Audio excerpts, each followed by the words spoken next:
야구의 참견 시즌2 이번 주제입니다. 이번 주 주제는 내가 선발 투수가 될 상인가? 비슷했어요?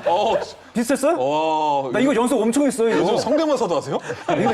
근데 이게 그 비슷했어요? 어땠어? 진짜로? 약간 비슷했어요. 그랬어요? 이게 연습했어요. 저. 이걸 연습했다고?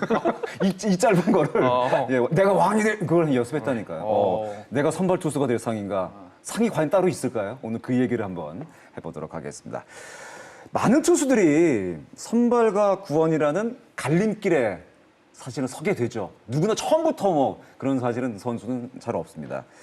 그 갈림길에서 어떤 투수는 선발 투수가 되고 또 어떤 투수는 불펜의 기둥이 되기도 합니다. 오늘 그 참견을 시작을 해볼까 하는데 참견의 시작에 앞서서 표를 하나 보여드리겠습니다. 이 표를 보시고 공통점을 찾아주시면 됩니다. 자, 8명의 투수가 지금 소개가 되고 있습니다. 김광현, 박세용, 엄상백, 최원태, 원태인, 이민호, 소영준, 이의리 선수입니다. 이 선수의 첫 번째 공통점은 올 시즌 10차례 이상 선발 등판을 한 선수들이고 또 한 가지 공통점은 모두 1차 지명 선수들입니다. 그리고 또 한 가지 공통점이 있는데 뭘까요? 구속. 구속. 구속이 빠른 선수다. 네. 염 의원님은 구속 얘기를 했습니다. 유희관 의원은 확실한 위닝샷을 갖고 있는 위닝샷을 갖고 있다. 있는 선수들이에요. 네. 예, 좋습니다. 네. 김도환 기자.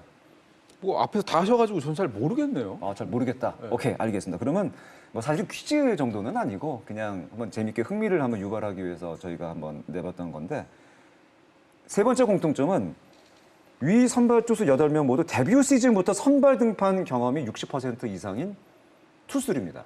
쉽게 말씀을 드리면 데뷔 시즌부터 선발로 뛰었던 거의 뛰었던 선수라고 볼 수가 있겠습니다. 김광현 선수가 20경기 중에 13번, 박세용 선수가 31번 중에 21번 선발, 엄상백 22번, 최원태 11번, 원태인 20번, 이민호가 16번, 소용준은 26번 등판 가운데 24번, 이의리는 19번 모두를 선발로 시즌을 뛰었습니다. 어떤 차이가 있었을까요, 이 선수들은? 어떤 특징이 있었길래 데뷔 시즌부터 선발로 뛰었을까요? 모든 신인들이 입단을 하게 되면은 네. 각 구단에서는 첫 번째 시작이 이제 구분을 하죠. 그러니까 미래 육성 선수, 그다음에 중점 육성 선수. 중점 육성 선수. 그러니까 미래 육성 선수라는 거는 2, 3년을 보는 거고 중점 육성 선수라는 거는 올 시즌부터 우리가 활용할 수 있는 투수. 흔히 말하는 즉시 전력감. 즉시 전력감. 이렇게 두 분류로 분류를 하는데요.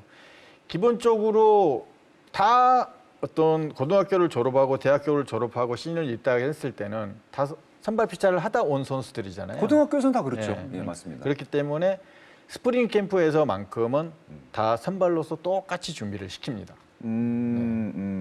픽이 되기 전부터 그렇죠. 어떤 선발의 가능성을 갖고 있었던 선수라고 볼 수가 있겠다. 그래서 미래 육선 선수는 이구 피처스 리그에 내려가서 이 선수들은 계속 선발 로테이션을 도는 선수들입니다.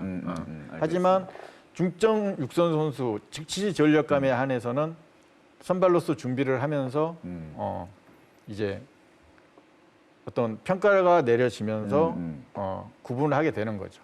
유희관 의원이 보기에는 이 선수들은 어떤 특징, 장점 때문에 데뷔 시즌부터 선발 기회를 빨리 잡았을까요? 일단 이 선수들이 능력이 좋은 거죠. 예. 능력이 좋다. 능력이 좋기 때문에 구단에 들어와서 팀에 들어와서도 선발을 당장 뛸 수 있는 본인들만의 가지고 있는 무기가 있었기 때문에 팀에서도 이 선수들한테 기회를 줬다고 저는 보여집니다. 김도환 기자는 어떻게 생각하세요? 결국은 뭐 메커니즘도 좋고 포심의 위력이 가장 기본이 되는 것 같은데요. 포심의 위력이 일단은 네. 기본적으로 되기 포심의 때문에 뭐 RPM이라든가 일단은 거기에서부터 조금 뛰어난 선수들이 많은 것 같아요. 아까 이 선수의 공통점이 1차 지명 선수라는 얘기를 했는데 그렇죠. 1차 지명 그 스카우트 팀이 1차 지명 선수를 투수를 만약 뽑는다라고 선택을 했을 때 1차 지명 선수를 뽑는 첫 번째 조건은 구속이라고 보는 게 맞나요? 지금까지 프리야구 40년 동안 1차 지명이 138kg는 한 명도 없을걸요. 네. 왜 내가 뜨끈 갑자기 누가 생각이 갑자기 잠이 왔겠네. 1차 지명의 어떤 첫 번째 조건은 무조건 구속이죠. 구속이 일단은 돼야 된다. 그리고 아까 그 8명의 선수는 그 기준이 충족이 됐고 그렇기 때문에 빨리 기회를 잡았다. 오케이. 그러면은 투수를 뽑을 때 이 친구는 선발감이다. 이 친구는 불펜으로 앞으로 써야겠다. 미리 염두에 두고 뽑게 되나요? 어떤 그 기준은 어떻게 되나요? 그러니까 스카우트들이 어떤 선수를 스카우트하기 직전에 90% 이상은 거의 선발로 선택을 합니다. 아, 그 선발과 불펜이 나눠지는 시점? 그 시점은 어디서부터라고 봐요? 스프링 캠프 때 어느 정도 좀 그 나눠진다고 봐야 되나? 어디서부터 나눠진다고 봐야 되나요? 일단 가장 첫 번째는 첫 해 스프링 캠프에서 일단은 정해지죠. 스프링 캠프를 치르면서 스프링 캠프가 끝나는 시점에서 일단 보직이 정해집니다. 거기서 준비는 선발로 하고 있지만 올 시즌 이 선수가 어떤 승리조로 분류를 할 건지 선발로 분류를 할 건지 그런 구분이 스프링 캠프를 끝나는 시점에서는 정해져서 시범 경기를 들어가게 되는 거죠. 유희관 의원이 생각하기에 선발 투수와 불펜 투수 어떤 차이가 있을까요? 어떤 뭐 야구적인 차이? 저는 좀 체력이라고 생각을 합니다. 체력? 네. 이제 공 던지는 체력과 이 뛰는 체력은 이제 다를 수가 있거든요.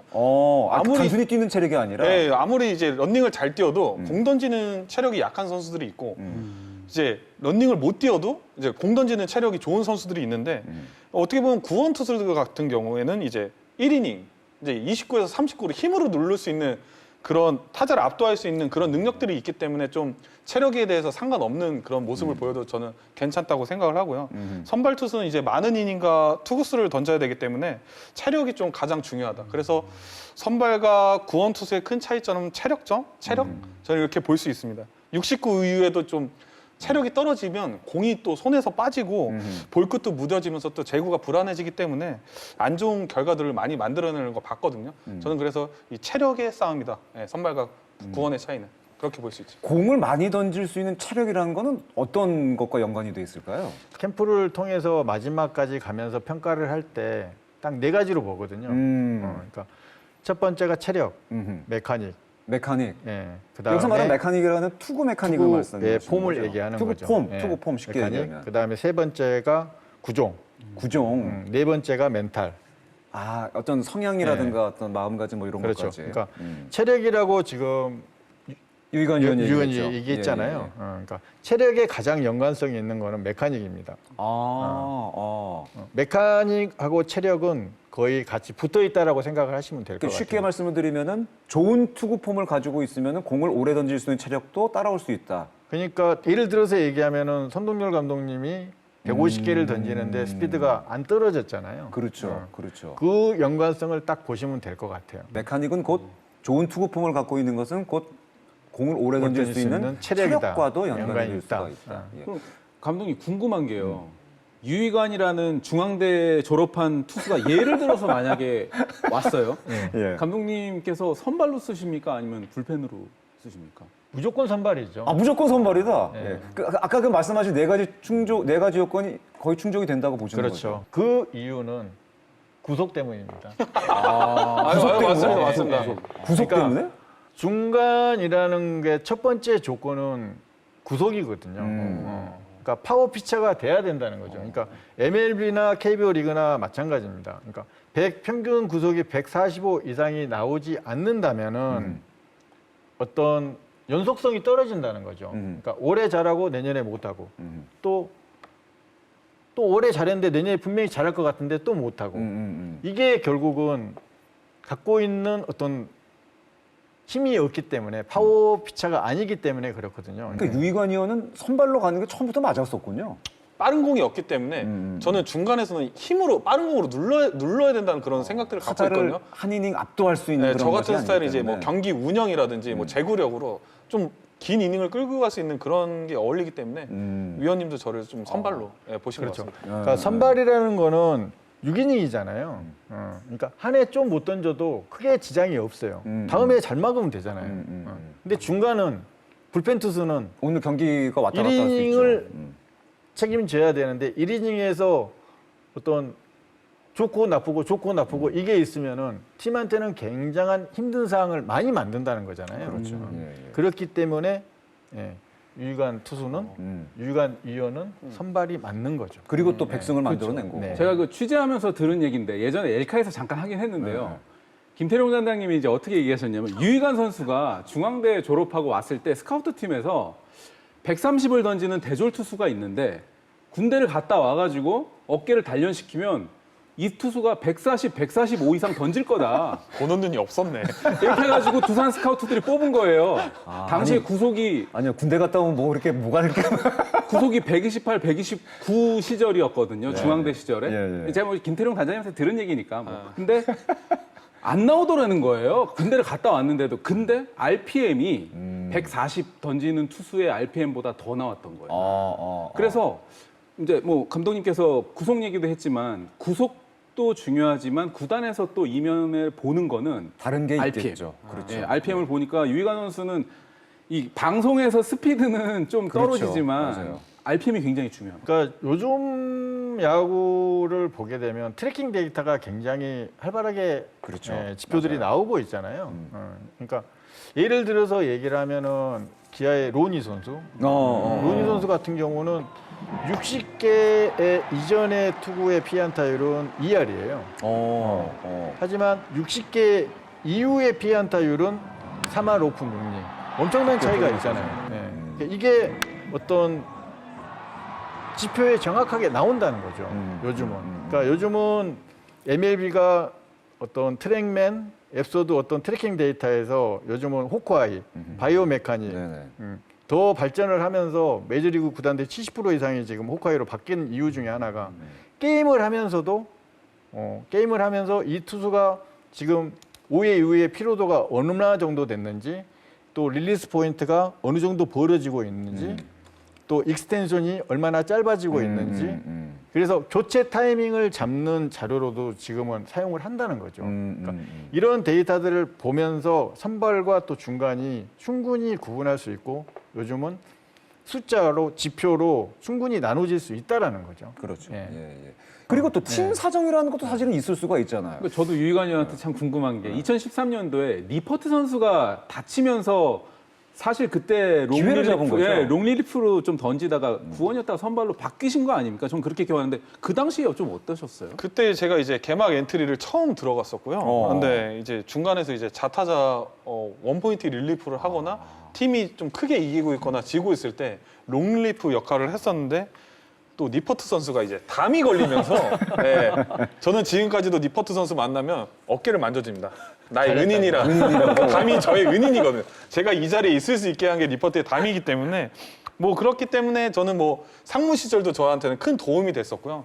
제 인생에서 또 다른 터닝 포인트가 저는 상무 시절이라고 항상 누누이 얘기를 했었고 그런 니퍼트 그런 덕분에 제가 또 여기까지 올 수 있었고 좋은 기회를 받은 거, 또 좋은 팀을 만나서 이 자리까지 올 수 있지 않았나 저는 그렇게 생각합니다. 그러니까 팀의 사정이라는 것도 사실은 있잖아요. 아까 유희관 의원이 얘기한 것처럼 아무리 5명으로 계획을 짜놔도 부상 선수도 나올 수 있고 부진한 선수도 나올 수 있고 그 계획이라는 게 틀어지기도 하는데 그 팀 상황에 따라서 어떤 선수에게는 기회가 가고 어떤 선수에게는 또 그냥 계속 불펜으로 남기도 하는데 그 어떤 그 상황에서도 판단의 기준은 분명히 있겠죠. 그렇죠. 이 선수가 가장 성장하는 데 있어서 우리 팀의 미래 가치로서 선발로서 10년인지 중간으로서 10년인지 이거는 명백하다는 거죠. 그 명백한 틀 안에서 잠깐 팀이 어떤 뎁스가 무너지고 힘들었을 상황에서는 잠깐 보직은 옮길 수 있겠지만 큰 틀은 바뀌지 않는 거죠. 큰 틀은 바뀌지 않는다. 네. 아무래도 사실은 투수 하면은 선발 투수고 좀 주목을 더 많이 받고 또 뭐 금전적인 뭐 어떤 그 사실 연봉도 사실은 선발 투수가 좀 더 많이 받기는 많이 받. 근데 최근에는 보니까 불펜 투수들도 연봉 많이 받는 선수들 많더라고요, 보니까. 사실 이제 현실적으로 선발, 불펜 투수, FA 몸값만 좀 비교해 봐도 사실 그동안은 선발 투수들의 몸값이 그 어마어마합니다. 선발하고 불펜 FA 계약 총액 탑 5를 보시면요. 선발 같은 경우는 양현종 선수가 103억, 차우찬 95억, 윤성민 90억 이렇게 구원 같은 경우는 정우람, 안지만, 손승락 그리고 정우람 2차 그리고 윤기련 선수까지 해서 84억부터 38억까지 이렇게 나눠져 있는데요. 이것만 봐도 선발 투수가 아직까지는 FA로도 그렇죠. 몸값이 굉장히 높다는 걸 알 수 있습니다. 그러다 보니까 어쨌든 간에 그 젊은 선수들 입장에서는 선발 투수에 대한 기회를 빨리 좀 잡고 싶어 하지 않을까 생각이 되는데 감독의 생각과 구단의 생각 그리고 선수의 생각이 다를 수도 있죠. 근데 뭐 저는 이해가 맞는지 모르겠습니다. 김범수 선수가 옛날에 감독 찾아가가지고 저 선발하고 싶다고 면담 요청해가지고 선발로 돈 경우가 있었죠. 그렇죠. 예. 이제 그 선수들의 어떤 의지, 만약에 나는 선발하고 싶다라고 면담을 요청을 했을 때 감독과 구단에서는 과연 어떤 얘기를 할 수 있을까요? 일단 존중을 해주죠. 가장 존중해줘야 된다. 첫 번째는 우리의 생각이 중요한 게 아니잖아요. 본인 인생을 사는 거고 본인이 하고 싶은 걸 해야 성장 가능성이 가장 높다고 생각을 하기 때문에 시간이 좀 필요하더라도 일단은 들어주죠. 저희 생각은 절대 선발이 아니고 중간으로 성공할 선수라고 판단을 했어도 본인이 그걸 원했을 때는 일단 제가 감독이라면 저는 시켜주거든요. 일단은 한번 기회를 준다. 1년이 걸리더라도 그걸 하고 와야 그 실패를 경험하고 와야 나중에 불펜을 했을 때 성공하면 좋은 거고. 성공하면 좋은 거고 성공하지 못할 확률이 분명히 높거든요. 경험을 통해서 얘기를 하는 거고 경험을 통해서 판단을 하는 거고 여러 가지 데이터를 통해서 판단을 하는 거기 때문에 하지만 본인이 정말 원한다면은 시켜줘야 된다는 거죠. 기회는 줘야 된다. 줘야죠. 기회를 줘서 본인이 결국은 안 된다는 걸 느껴야지만이 어떤 불펜으로 돌아왔을 때 후회가 없다는 거죠. 그리고 여기에 정착할 수 있는 거죠. 이런 부분들이 굉장히 중요하죠. 무조건 야 너는 그냥 불펜이 더 맞아라고 하는 것보다는 기회를 주고 스스로가 어떻게 보면 느끼고 또 도전할 수 있는 기회를 주는 것이 또 맞다. 뭐 그런 그렇죠. 그러니까 저랑 함께했던 한현희 선수 같은 케이스. 그럴 수 있죠. 저 맞아요. 같은 맞아요. 경우에 제가 한현희 선수를 또 데리고 같이 함께 지금 경기를 하고 있다라면은 저는 무조건 한현희한테 중간을 하라고 얘기를 하죠. 그래요. 왜? 이유는 간단해요. 그래요. 네. 지금 한현희 선수가 선발로서의 가치가 몇 등일까요? 그래도 FA 시장에서 그래도 꽤 높은 가치를 받을 등일까요? 가능성이 높지 않을까요? 선발로서의 가치가? 그러니까 지금 국내 원투 펀치에는 못 들어갈 수도 있지 않을까. 저는. 원투 펀치에 못 들어가면은 20등, 외국, 예. 20등 이하라는 거잖아요. 그렇죠. 그러면 그렇죠. 3선발 안에 들어가나요?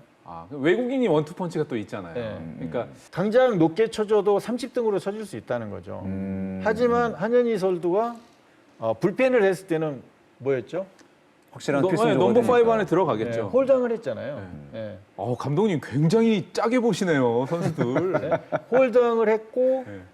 또 설사 지금 불펜을 하더라도 저는 랭킹 5위 안에 들어간다는 거죠. 자, 불펜으로. 쉽게 생각해서 얘기할게요. 자, 국가대표를 뽑아요. 한현희 선수 선발로서 국가대표 뽑힐 수 있습니까? 쉽지 않죠. 쉽지 않죠. 그러나 자, 불펜으로는 불펜으로는 국가대표 뽑힙니까? 안 뽑힙니까? 뽑힙니다. 가능성이 있다. 그런 가능성이 있다니까. 가장 중요한 거는 어떤 가치를 갖느냐가 저는 굉장히 중요하다고 생각을 하는 거죠. 예.